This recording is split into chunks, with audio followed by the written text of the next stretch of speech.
Hey, mikolajmariadawidowski here, coming back to you with another video, this time about the Akashic Records. There are many different ways in which you can interact with the Akashic Records, and today I would like to focus upon one of the ways in which I personally work with them, in order to gain deeper insight into that which I am and to better understand myself. So the way I work with the Akashic Records is through writing. I would ask myself simple questions that usually we take for granted. The question could be in regards to breath. Can I breathe in any other way than I'm currently breathing?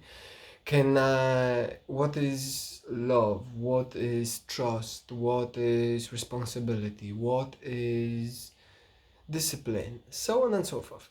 And then what I would do is, as I'm within the Akashic Records, first I would write out fully my understanding of it, not an understanding that is based upon some dictionary or widely known definition, but a definition and understanding based upon my experience.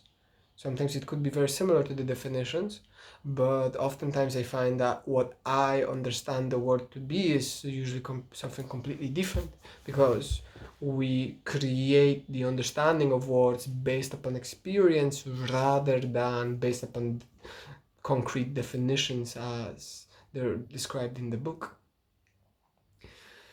And so once I lay out the question, I answer it as fully as I possibly can. And once I in detail write everything I know about it, in what type of experiences I have with that particular word, let's just have trust. What is trust for me? How do I associate trust? In what type of situation I can recognize within me an aspect of trust?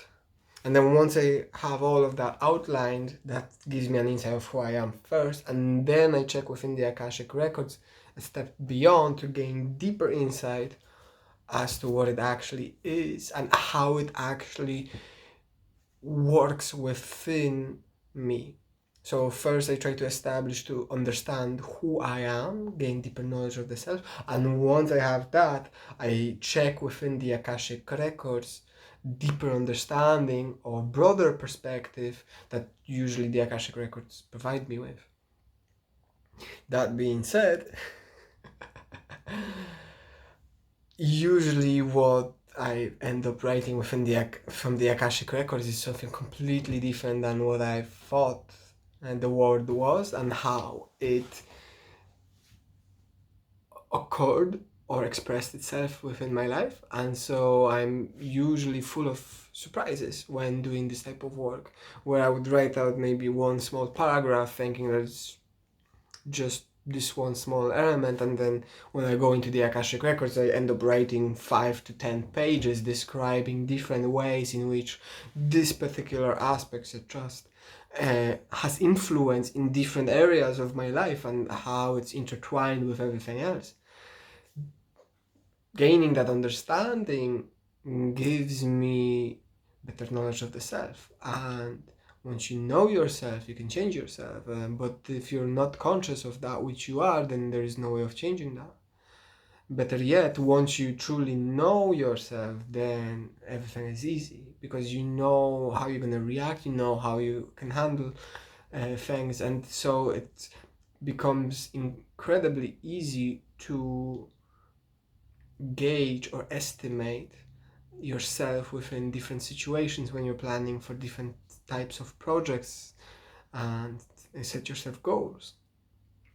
But when it comes to the Akashic Records, that's just one of the ways in which I personally work with it. There are many different levels, and I'll probably cover them at some point. For now, you write the question, you answer it based upon your understanding in accordance with your experience, and then you write out the Akashic version of it, let's just say. And as you do that, you integrate that into yourself. I hope you enjoyed this video, my friend. I wish you absolutely all the best. Blessings be upon you, and I hope to see you in the next video. Leave a like if you found that useful. Leave a comment down below. Let me know if you've ever accessed the Akashic Records or if you know how to do that. And subscribe for more videos, because they're on the way. Take it easy.